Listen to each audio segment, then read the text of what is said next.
नमस्कार मित्रों, मैं गंगवार एकेडमी की तरफ से आज जो है हम टेट सीटेट तथा अन्य प्रतियोगी जो परीक्षाएं होती हैं उसमें पूछे जाने वाले पृथ्वी की आंतरिक संरचना से पूछे जाने वाले क्वेश्चंस के बारे में डिस्कस करेंगे। तो सबसे पहले मैं बता दूं आपको कि पृथ्वी की आंतरिक संरचना, पृथ्वी जो होती है हमारी वो परतों में बटी हुई होती है।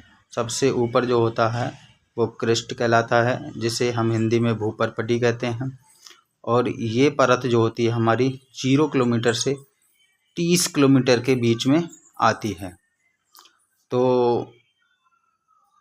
आप समझ ही गए होंगे कि जो भूपर्पटी होती है हमारी क्रिस्ट, उसको कहाँ से 0 से 30 किलोमीटर के बीच की जो दूरी होती है, अगर हम इसके अनुप्रस्थ काट काटें तो 0 से 30 किलोमीटर की दूरी में जो आपकी परत आती हैं वो भूपर्पटी कहलाती हैं, जिसे इंग्लिश में क्रिस्ट कहते हैं।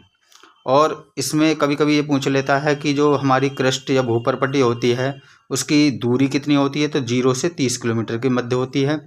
प्लस इसमें पूछ लिया जाता है कि जो क्रिस्ट या भूपर्पटी होती है उसमें पाया क्या जाता है, तो इसको हम क्या कहते हैं, सियाल भी कहते हैं। सियाल मीन्स इसमें silica, SI means silica plus aluminium. तो सबसे अधिक मात्रा में हमारी जो सिलिका या एल्यूमिनियम पाई जाती है वो कहाँ से पाई जाती है, हमारी क्रिस्ट से पाई जाती है। ठीक है, तो आज आपको समझ में आ गया होगा कि पृथ्वी की जो आंतरिक संरचना होती है उसमें सबसे ऊपरी परत जो होती है उसको हम भूपर्पटी कहते हैं। इसकी दूरी हमने आपको बताई दी, 0 किलोमीटर से 30 किलोमीटर के मध्य होती है। और इसमें पाए क्या जाते हैं, सिलिका प्लस एल्यूमिनियम पाया जाता है। तो सियाल के नाम से भी कभी कभी पूछ लिया जाता है कि सियाल क्या है, तो सियाल क्या होती है, हमारी पृथ्वी की आंतरिक संरचना की सबसे ऊपरी परत होती है, जिसकी दूरी कितनी होती है, 0 किलोमीटर से 30 किलोमीटर के मध्य होती है। इसके बाद जो हमारी परत आती है वो होती है हमारी मेंटल, इंग्लिश में इसे मेंटल कहते हैं, और इसका हिंदी में इसे कहते हैं हम आवरण। क्या कहते हैं, आवरण। तो ये भी बहुत ही महत्वपूर्ण परत होती है। इसमें जो होता है 100 किलोमीटर से 200 किलोमीटर के मध्य में एक अर्धद्रवित अवस्था में एस्थेनोस्फीयर नामक एक प्लेट्स जो होती हैं जो द्रवित अवस्था में पाई जाती हैं। तो कभी कभी पूछ लेता है कि एस्थेनोस्फीयर जो परत होती है हमारी वो कहाँ पाई जाती है, पृथ्वी के किस परत में पाई जाती है, तो हमारी आवरण में या मेंटल में पाई जाती है। और इसकी दूरी कितनी, यानी कि ये कितनी मोटी परत होती है, तो 100 किलोमीटर से लेके और 200 किलोमीटर के मध्य में जो है ये हमारी द्रव अर्धद्रवित अवस्था में ये परत पाई जाती है, एस्थेनोस्फीयर। इसको सिमा के नाम से भी हम जानते हैं। तो सिमा मीन्स इसमें भी सिलिका पाई जाती है, प्लस Ma जो होता है यहाँ पर मैग्नीशियम होता है। तो सिमा मीन्स सिलिका प्लस मैग्नीशियम। तो कभी कभी क्वेश्चंस पूछ लेते हैं प्रतियोगी परीक्षाओं में कि सिमा क्या है, या पृथ्वी की कौन सी परत में जो है सिमा पाया जाता है, सिलिका प्लस मैग्नीशियम पाई जाती है, तो हमारी मेंटल में या आवरण में पाई जाती है। उसके बाद जो तीसरी परत आती है हमारी, वो कहाँ से कहाँ तक की होती है, 2900 किलोमीटर से और 6371 किलोमीटर के बीच की जो दूरी है हमारी, वो कहलाती है हमारी कोर। क्या कहलाती है, कोर। कोर कहलाती है।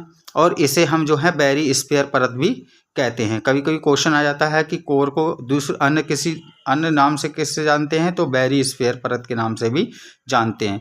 और जो होता है इसमें कौन से तत्व पाए जाते हैं, तो इसमें निफे मीन्स निकेल प्लस लोहा।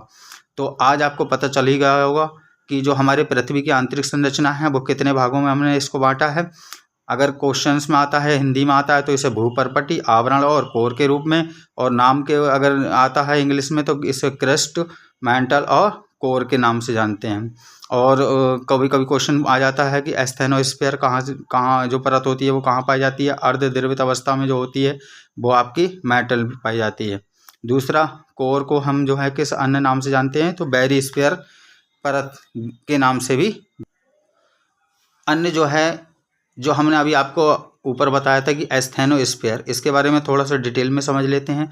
इसे निम्न वेग का मंडल भी कहते हैं। निम्न वेग का मंडल क्यों कहा गया इसको, क्योंकि इस पर क्षेत्र में भूकंपीय तरंगे या जो भूकंपीय तरंगें होती हैं की गति कम हो जाती है। क्यों हो जाती है कम, प्लेटें इसी भाग में गति करती हैं।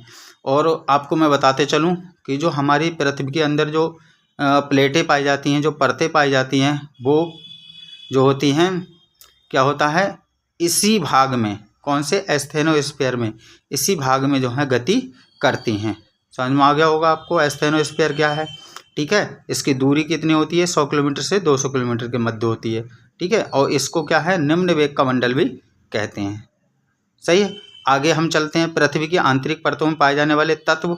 तो तत्व मैंने ऊपर आपको भी समझाए थे कौन कौन से तत्व कहाँ पाए जाते हैं।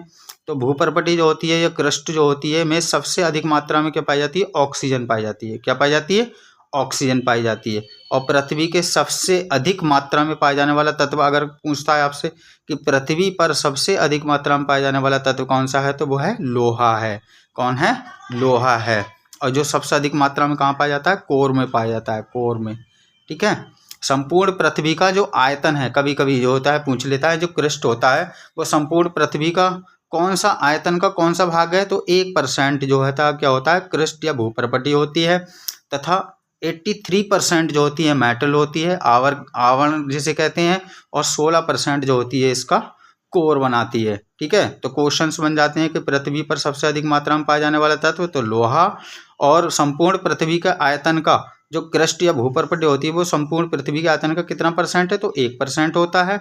और मेटल जो होता है आपका आवरण जो होता है वो 83% होता है। और 16% क्या होता है, कोर होता है।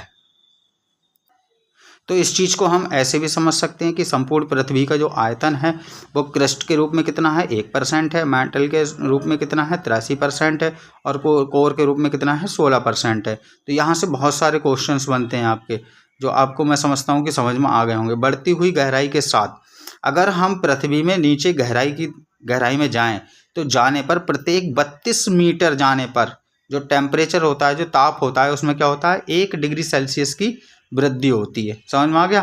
तो बढ़ती हुई गहराई में इसका मतलब क्या है, हम जितनी गहराई में अंदर को जाएंगे तो हमें क्या है, जो टेम्परेचर है वहाँ का वो क्या होगा, 1%, 32 मीटर के बाद 1% जो है उसमें वृद्धि हो जाएगी। पृथ्वी की आंतरिक संरचना के संबंध में सर्वाधिक महत्वपूर्ण जानकारी का स्रोत क्या है। अगर जो हमारी जो पृथ्वी है, समझ रहे हैं, जो पृथ्वी है उसकी आंतरिक संरचना है, तो उसके संबंध में सर्वाधिक महत्वपूर्ण जानकारी का स्रोत क्या है, भूकंप विज्ञान है। क्योंकि आज तक पृथ्वी के आंतरिक संरचना के संबंध में कोई भी व्यक्ति या कोई भी वैज्ञानिक आज तक पृथ्वी का जो केंद्रक है, जो केंद्र बिंदु है, वहाँ तक नहीं पहुँच पाया है। इसकी जानकारी हमें कहाँ से प्राप्त होती है कि इसकी आंतरिक संरचना के संबंध में, वो है भूकंप विज्ञान से। ठीक है, तो क्वेश्चन आ जाता है इसमें से कि वह कौन सा विज्ञान है जिससे जो है पृथ्वी की आंतरिक संरचना के संबंध में सर्वाधिक महत्वपूर्ण जानकारी का स्रोत कौन सी विज्ञान है, तो भूकंप विज्ञान है। सही है। इसी के साथ में जो होता है सियाल, सीमा, निफे, जो हमने बताया था, सियाल आपको अभी बताया था जिसे क्रस्ट भी कहते हैं, ठीक है, या भूपर्पटी कहते हैं। सीमा को आपको अभी मैंने बताया था कि जो इसे आवरण कहते हैं। निफे इसे कोर कहते हैं। के रूप में भूगर्भ का विभाजन किया, किसने किया था सबसे पहले, सियाल, सीमा, निफे के रूप में, तो सुएज के द्वारा दिया गया था। किसके द्वारा, सुएज के। ठीक है, और इसी को जब भूपटल, मेंटल और कोर के रूप में अगर भूगर्भ का विभाजन किया तो किसने किया था, ग्रांट ने किया था।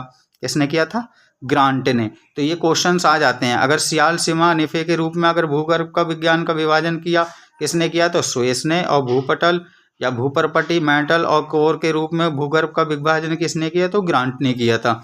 इसके आगे आपको मैं बताते चलूँ कि वाइट ऑफ द अर्थ किस परत को कहते हैं, तो वाइट ऑफ द अर्थ जो होते हैं हमारा मेटल को कहते हैं। किससे कहते हैं, मेटल को कहते हैं। तो भूपर्पटी में जो हमारी भूपर्पटी होती है, क्रस्ट जिसे कहते हैं, उसमें सबसे अधिक क्या होता है, 49.9% O2 है। क्या है, O2 है, ऑक्सीजन। और 26% इसमें क्या होता है, सिलिकॉन होता है। 26% क्या होता है इसमें। तो ये था हमारी पृथ्वी की आंतरिक संरचना, जिसके बारे में मैंने आपको जो है डिटेल में समझाया। तो इसी में मैंने एक थोड़ा सा जो है तेज़ी के साथ इसको समझ लेते हैं। तो पृथ्वी की आंतरिक संरचना को हमने 3 भागों में बांट दिया, क्रस्ट, मेंटल, कोर, भूपर्पटी, आवरण और कोर के रूप में। और इनकी हमने दूरियां बता दी, कहाँ से कहाँ तक गहराई में ये होते हैं। और इनमें जो है सियाल, सीमा, निफे, इसका डिवीज़न जो है किसने किया था, ये भी मैंने आपको समझा दिया। बैरिस्फीयर परत भी कहते हैं, किसको कहते हैं, कोर को कहते हैं। एस्थेनोस्फीयर भी आपको समझ में आ गया होगा। और पृथ्वी के आंतरिक परतों में पाए जाने वाले तत्व के बारे में भी मैंने आपको अच्छे से समझा दिया। पृथ्वी में सबसे अधिक पाया जाने वाला तत्व कौन सा होता है, ये बताया मैंने आपको। संपूर्ण पृथ्वी का आयतन किस प्रकार से जो है इसको बांटा गया है, वो आपको मैंने पूर्ण रूप से समझा दिया। तो यही इससे संबंधित क्वेश्चंस बनेंगे जो आपके जो है टेट सीटेट में और अनेक अन्य प्रतियोगी परीक्षाएं होती हैं उनमें ज़्यादा से ज़्यादा यही क्वेश्चंस पूछे जाते हैं। ठीक है, तो मैं समझता हूँ कि आपको जो है वीडियो अच्छे से समझ में आ गई होगी। अगर अच्छे से समझ में आ गई हो तो इसको जो है लाइक शेयर और सब्सक्राइब ज़रूर करें, और हमारा जो गंगवार एकेडमी है उसको और अच्छे से अच्छी वीडियो बनाने के लिए हमें प्रोत्साहन मिले। धन्यवाद।